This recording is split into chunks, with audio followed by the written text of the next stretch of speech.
Hello friends, tonight we're taking a very 1980s look at the most 1980s pistol I can imagine.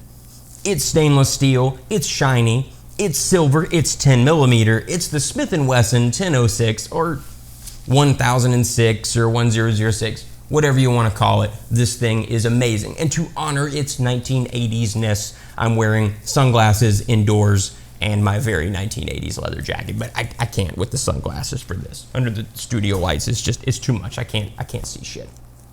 This thing is a work of art. It's my favorite 10mm pistol. I love the Glock 40 MOS. It's like my sort of, kind of main gun right now, but it's not a work of art the way that this is a work of art. The Glock 40 MOS is more practical in every conceivable way. This is kind of an impractical brick. But this thing is so aesthetically pleasing. How can you not love it? And it's a joy to shoot as well. It absolutely is. We're also going to kind of take this video and use it as a chance to mourn the Smith and Wesson semi-auto series, or whatever those were called. I don't know. Is there an official name for those? They were fantastic, and I'm devastated that they're gone, especially after using this for a while.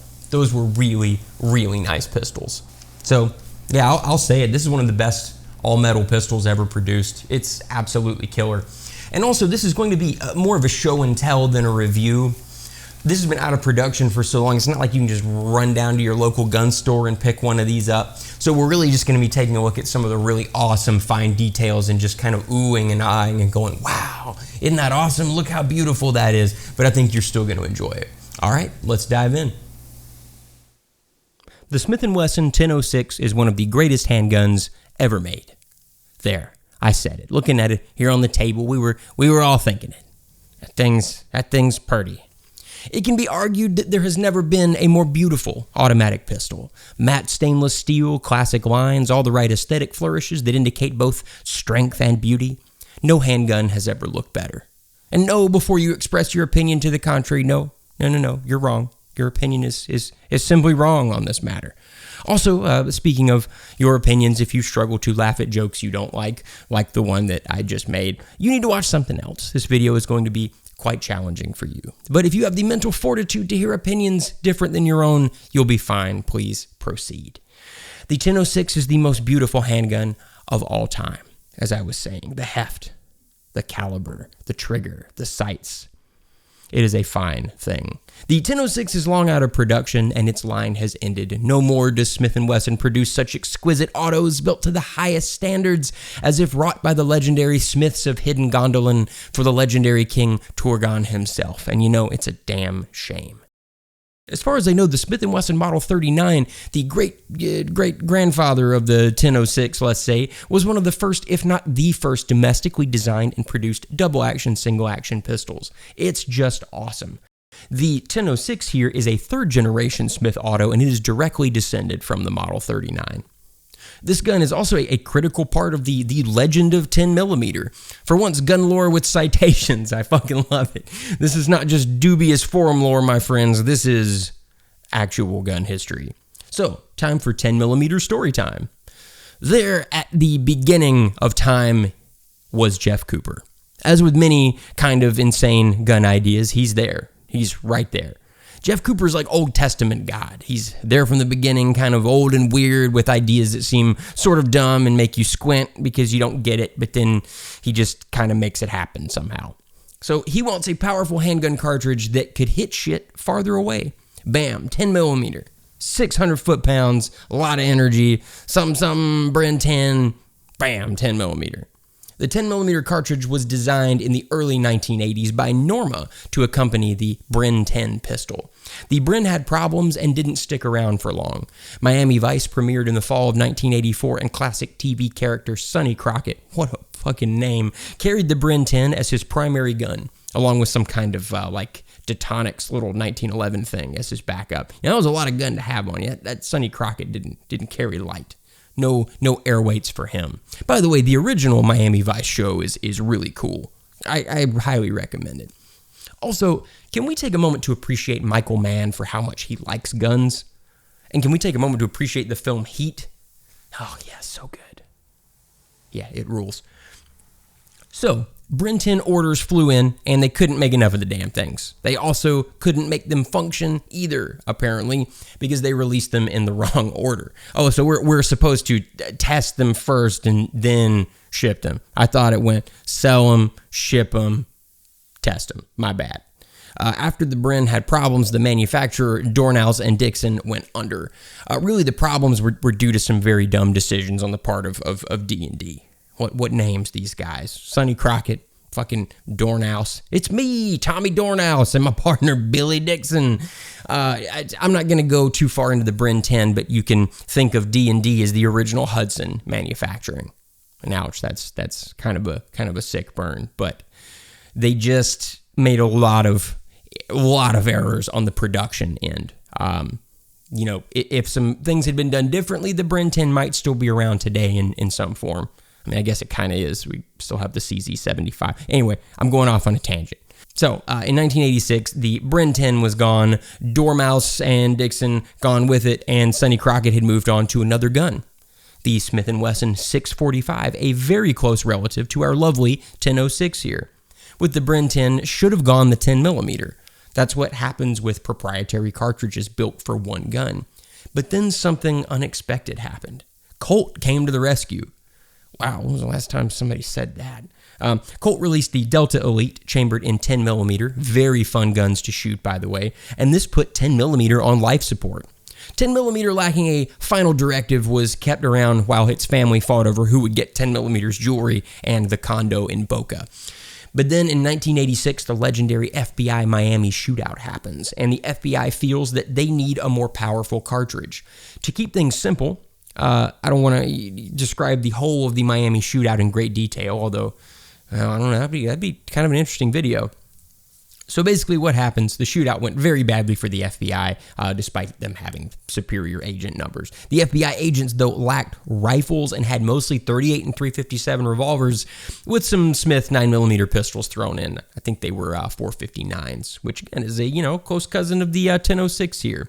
But the folks they were attempting to apprehend had a shotgun. Oh, and a fucking Mini 14. Yeah, I think that made all the difference there.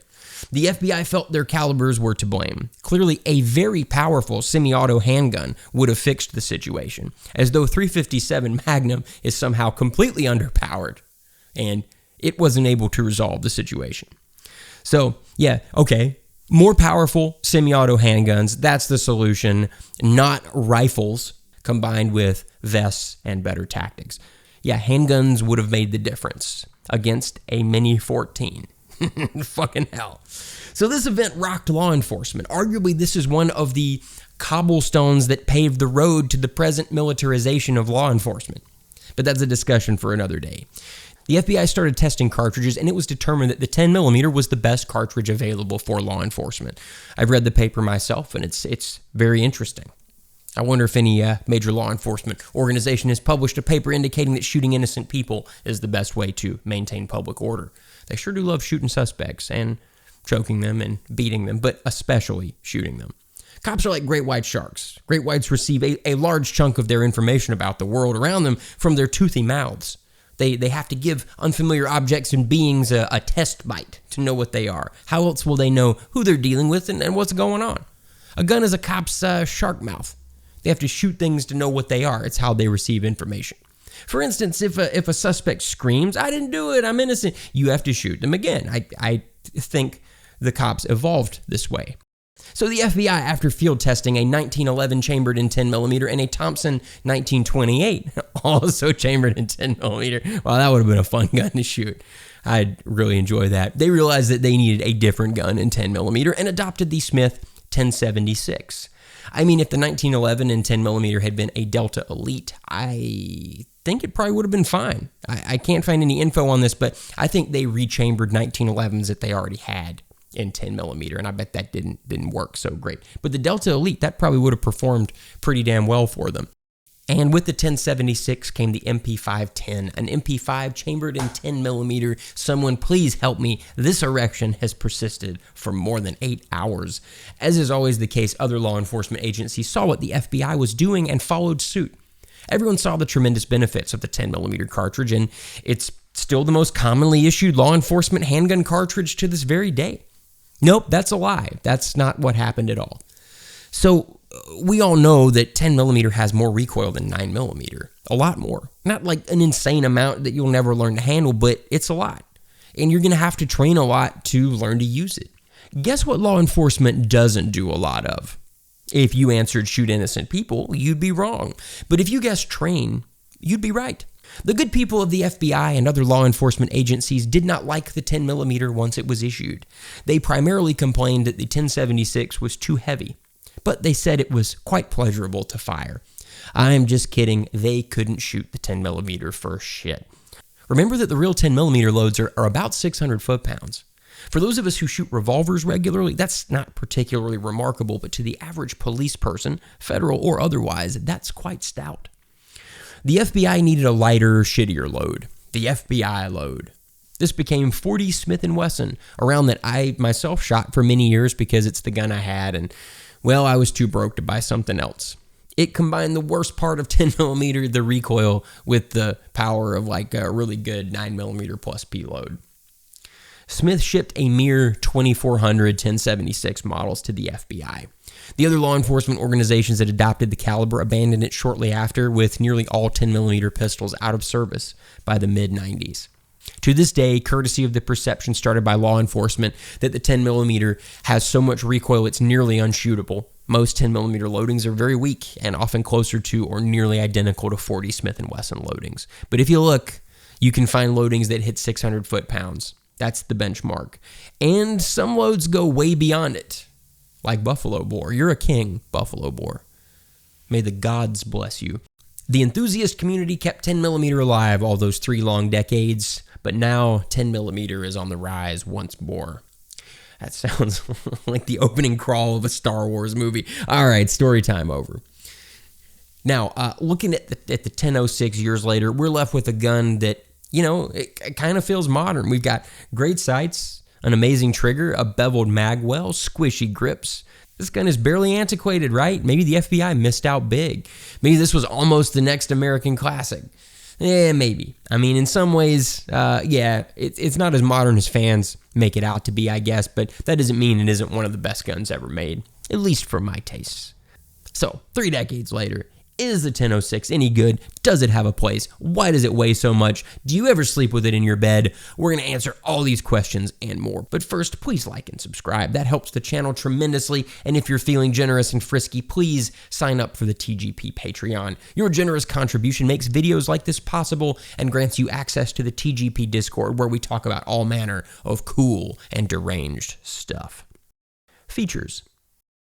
The Smith & Wesson 1006 is a double-action, hammer-fired semi-automatic pistol chambered in 10mm automatic. This is one case where I am going to use snap caps because I desperately love this gun and I don't want to snap the firing pin, so there's a snap cap in here right now. Double action means that when the hammer is not cocked and we pull the trigger, we feel a lot of resistance as pulling the trigger compresses the mainspring and draws the hammer back before letting it go. We perform 2 actions, a double action. Once the hammer is cocked, a very light and spectacular trigger pull drops the hammer. A single action is performed. Note that I have a magazine in the gun. The 1006 has a magazine safety, meaning that it cannot be fired, dry, or otherwise when there is no magazine in the gun. When I take the mag out, the trigger is dead. But you can, of course, still work the slide and use the decocker and safety. I took the snap cap out. Speaking of the safety and decocker, this gun, much like the Beretta 92, which was quite popular at the time, has a slide-mounted decocker and safety lever. Much like the 92, the idea of having slide-mounted controls, which was also on the original Smith 39, likely descends from the Walther P38. This gun is very, very heavy, weighing 2 pounds, 10 ounces with an empty mag. Yes, you heard that correctly. It's massive. It is a 5-inch barrel, and the gun is made out of stainless steel. The magazines are single stack and hold 9 rounds, plus 1 in the chamber for 10. Mine has adjustable 3-dot sights. Some of them have sort of regular fixed sights, but both of those have their merits. you know, kind of your preference. I think I see more of them with the adjustable sights, though, generally. This one has squishy rubber grips. Some of them have slightly different ones. The DA pull on my gun is about 12 pounds. Got the snap cap back in there again. The single action pull is just under 5 pounds. There's vertical grippy lines on the front strap and checkering on the front of the trigger guard, indicating where one might put one's support finger to shoot 1980s style, like the, nothing fancy man. Takedown is very Browning-ish. Take out the mag, pull the slide back to where you have this notch, and then you pull the slide release out when it lines up with that. This is also your takedown pin. Also, be careful. The recoil spring on these is profoundly strong and will shoot out with enough force to take an eye out or put a hole in the wall or whatever. Be very careful. And so I'm going to go really slowly, and some of this will be on camera, some of it won't, because it's safer if I hold the gun next to my body. This is one of the strongest recoil springs I've ever experienced or seen. Wait, do you experience a recoil spring? I guess you can. I don't fucking know. All right, so you hold that there, push that through, and then I'm going to gently take the recoil spring out, holding it next to my body, and see how I'm holding that like so. All right, it is amazing how stiff that recoil spring is. This is a relatively fresh one too. I cleaned and lubed this a little bit ago, so it's gonna be greasy. All right, taking a look inside here, look at how good the machining is. That's just wild. So we've got a single lug on the barrel. That locks into that recess on the slide. A ton of care was put into manufacturing here. A lot of love. And I'll have the usual photos to show you what I'm seeing up close. Also, this rod feels like it's aluminum here.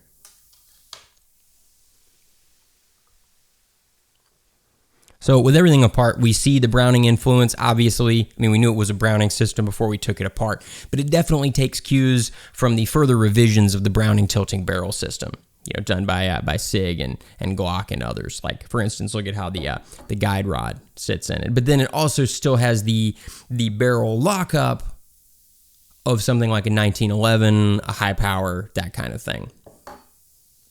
And then, like a Beretta, that breaks the path of the firing pin. So we're seeing cues from a lot of the greatest stuff going on during this time period.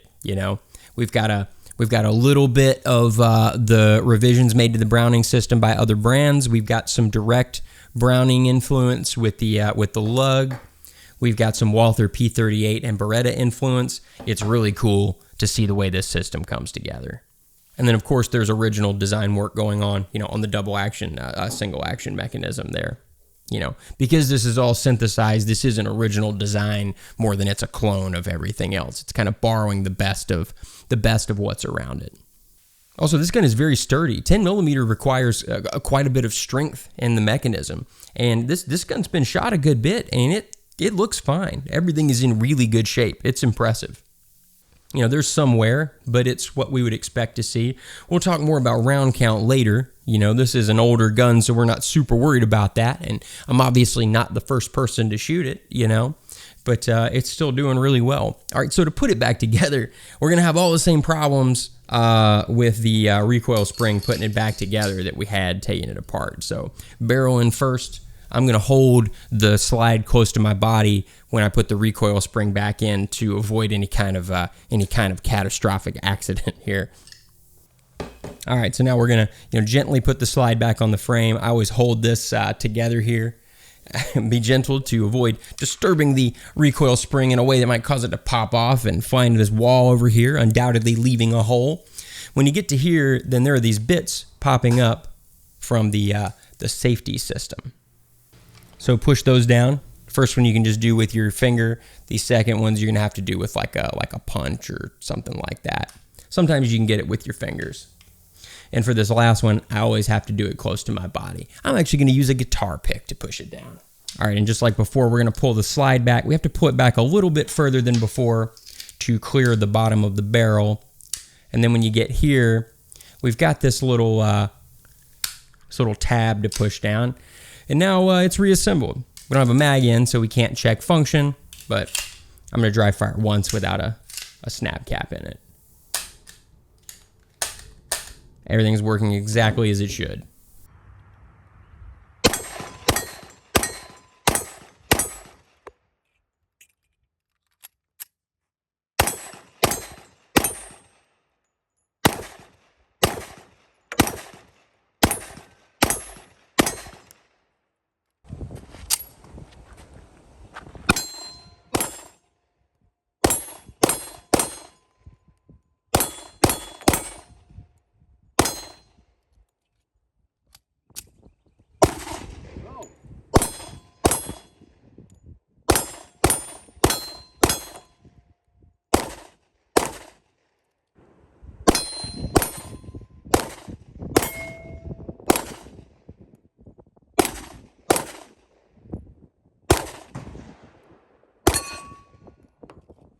What do you have? A lot.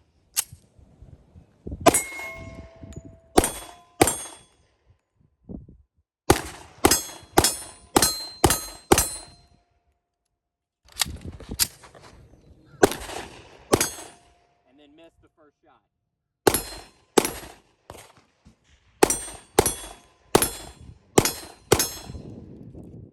Don't do it.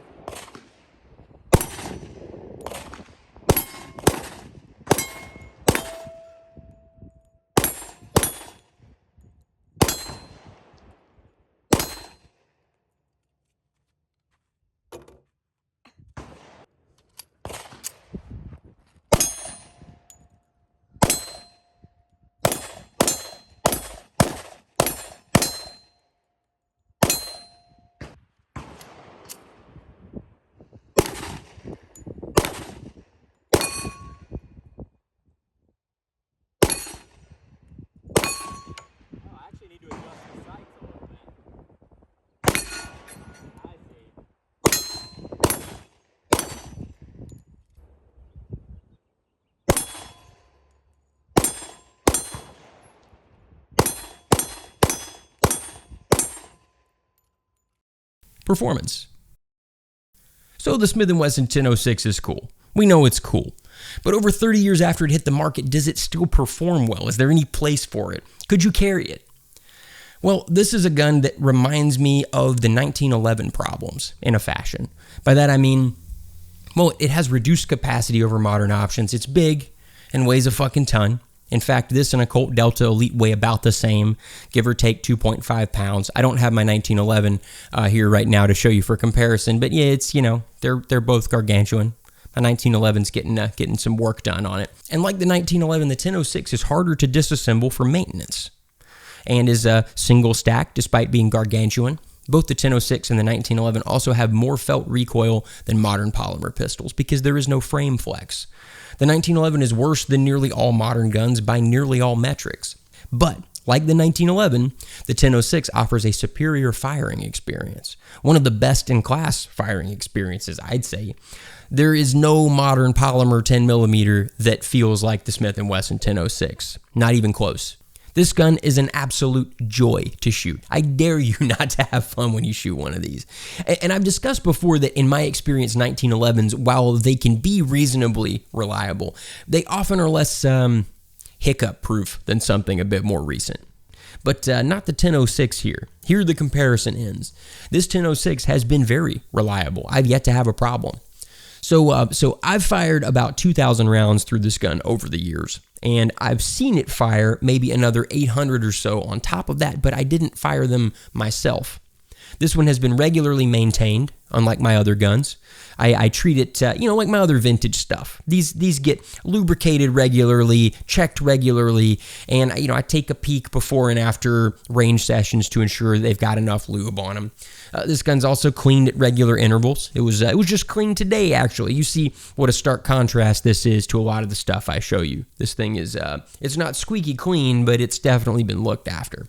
And in addition to getting cleaned regularly, I also change the recoil spring regularly. That's very important on 10mm 1911s, so I assume it's going to be the same here. Better safe than sorry.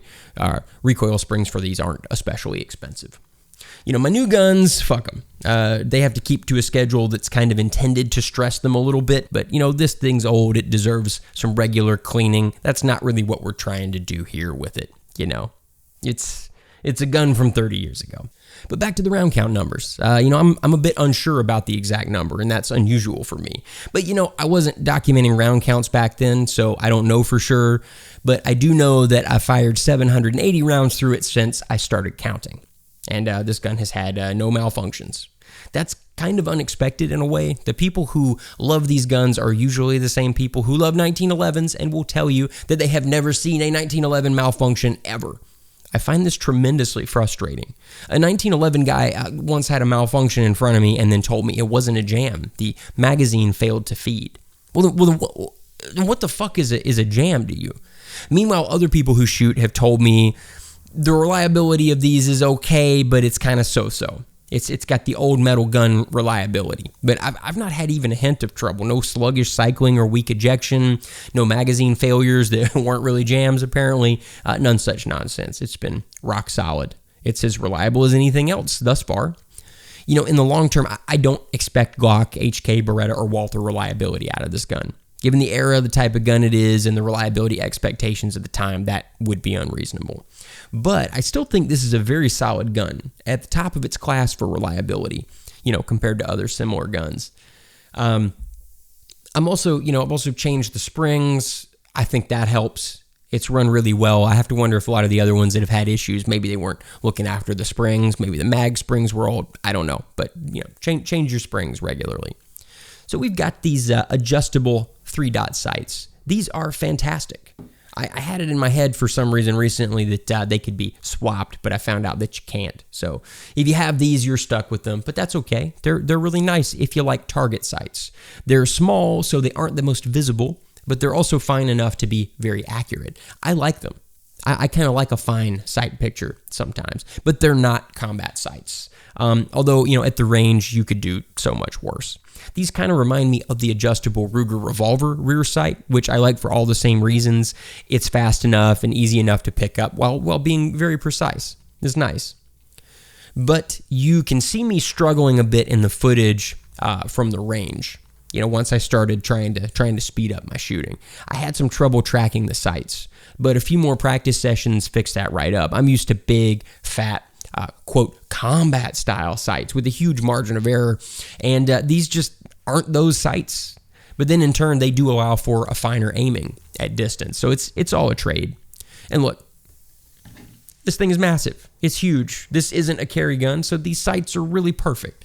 The 1006 likes to stretch out over longer distances. Both the cartridge and the gun really excel at that. That was something that I noticed with the Glock 40 as well.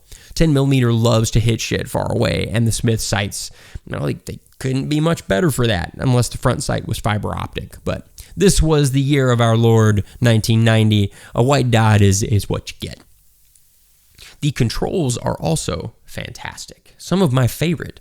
The Ambi slide-mounted decocker is undoubtedly controversial, but I'm a Beretta fan. Out of the 6 people who watch this channel, 5 of you are also Beretta fans. You aren't bothered by the slide-mounted controls, and perhaps even like them as I do. The slide is so big, you're probably not going to activate these by accident when you rack the slide. Probably not going to happen. Sweeping down decocks the gun and puts it on safe. The control is very smooth and easy to operate both ways. The downside is that it might make it easier to accidentally engage if you're prone to that, but again, I don't think it's going to be an issue. You can manipulate the slide with the gun on safe, which is really nice. And it even decocks when you drop the slide. I want to show you with the magazine in and out. It's the same either way. Speaking of safeties, this has a magazine safety. As we mentioned earlier, of course, I don't like mag safeties. No one likes mag safeties. But it's there, and it doesn't limit my enjoyment of the gun at all. When am I going to really fire this thing with no mag in the gun? It's a colossal silver gun. I'm not carrying it. It's not my home defense gun. I don't care. Like I said, massive single stack. Instead, I think it's a very interesting piece of history that also happens to be super fucking fun to shoot. Gun safety was in a weird place at the time, and magazine safeties were more common in the past in general. The assault weapons ban was enacted in 1994, but things had been tense for years. As we know, Smith and Wesson has caved to such pressure other times. This video is already too long, but I wouldn't mind discussing the gun climate in the late 80s and early 90s in another video. The slide release is super huge and friendly. Wow, it is one of the best ever. Feels so good to hit that thing. I love the slide release on 1911s, and this is even better than those. The mag release is nice and grippy. Very nice. It feels super good. And these magazines, they eject with some force. Could be because the springs are new. Yeah, I could just sit here. Yeah. Do that all day. That's nice. The rubber grip feels really nice, and this vertical grip texturing on the front strap, it works fine. It could be more aggressive, but it does okay. And you got this checkering on the front of the trigger guard. If you want to go full 1980s style, shooting like nothing fancy, you can pretend you're talking about, the 20 different kinds of cool. This gun's the 17th type of cool. Everybody knows that. Look at this thing. Clearly 17 type of cool. Am I right? Like, fucking look at it. Also, I noticed that mag changes with this gun are super fucking fast, and I had chalked it up to how good the slide release lever is and how much time I spend shooting single stack pistols, though most of them are tiny blowbacks. But when I looked at the mag well, I was surprised to see that it's very generously beveled. Look at that. That's crazy for 1990. Not that some other manufacturers weren't doing this at the time, but it wasn't as common as it is today. The beveling is great and helps the gun feel quite fast. While we're looking at the mag well, let's look at the mags real quick. So we've got single stack mags with witness holes. And here I just thought witness holes were the things that cops leave in innocent bystanders after a shooting. But I like that the followers have a light color. You can also get new followers, by the way, and mag springs, very handy. But the yellow and white followers make it a lot easier to tell what's going on inside the gun. It's sort of a precursor to, the orange followers that we see today. All right, but we have to talk about the bad here with this gun. There's only a little bit of bad. And so the bad is the weight and the recoil impulse. We compared the gun to the 1911. Now we must compare it to the Glock 40.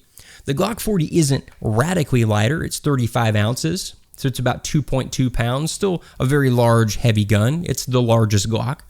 The Glock has a worse trigger, though it's actually really great for a striker-fired gun. Somewhat similar, though I think these are superior sights on the Glock overall. I think the Glock has worse controls, though, in every way. This is a way worse slide release, worse mag release. Yeah, that stuff isn't nearly as nice. There's obviously no safety or decocker. But the big thing is that the Glock has a polymer frame that flexes with each shot, and that makes the recoil a breeze even with full power 10mm loads. You can see how easy it is to control in my Glock 40 review video, and I've trained hard to keep the muzzle even flatter than that. I think I shoot it a lot better now. The 1006, it doesn't have crazy stiff recoil at all. It doesn't hurt, and it's not unpleasant at all, but there is noticeably more recoil with the same loads. The steel frame can't flex at all, and you feel that. That slows you down a bit. But for me, the small sight picture was what slowed me down most until I trained more with the 1006. But again, I don't hold the sights against the 1006 as a negative. It's just something to adjust to. The sights are fantastic. And on frame flex, I see this with 1911s in 45. My HK45s have noticeably less felt recoil. This HK45 Compact is a much smaller gun than a full-size 1911, yet I perceive that it has less recoil. The 1911 isn't unpleasant at all, but I do experience a little bit more push from it because the frame can't flex the way the HKs can. But that's not a problem with the 1006. That's all metal guns. An aluminum frame Beretta 92 has a very soft recoil impulse. It's just all metal guns. An aluminum frame Beretta 92 has a very soft recoil impulse, maybe one of the softest, but you can imagine it would be softer with a polymer frame. And for that reason, I'd like to test my Beretta Cougar against a PX4 Storm, just to see. So again, recoil's not terrible, but there is slightly more, and you can see that in the video. All right, I know you want to know about the trigger, and yes, it is absolutely fantastic. This is probably going to shake the camera a little bit, sorry. All right, so first let's look at the DA pull.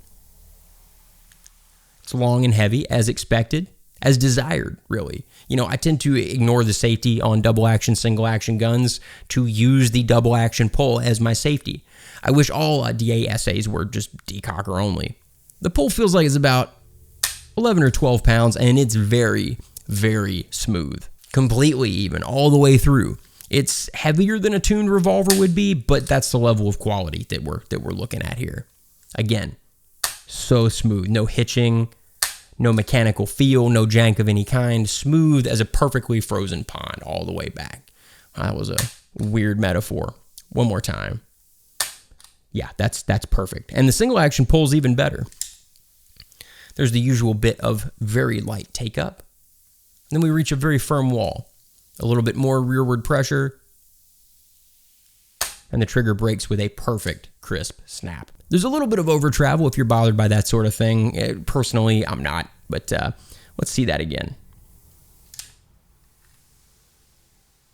Oh, yes. The reset is very short and tactile. Look at that again. And again. It's so good. Look how short that is. Oh, man. That's absolutely fantastic. The trigger just feels excellent. I don't know what to say. It's one of my favorite triggers ever. People pay gunsmiths a lot of money for triggers like that. And this is just how these guns are, straight from the factory. All right, so how does all this come together? The gun is pretty damn fast, and it's an absolute pleasure to shoot. It's not as fast as the Glock 40 because of the recoil in the sights, but that's okay. We don't expect it to be. The controls feel fantastic, and the trigger is just so good. It makes for one of the best 10mm firing experiences around. I haven't shot the P220 in 10mm, but this has a better trigger than the 45 220s I've shot. And don't get me wrong, the 220s are still excellent. They're awesome.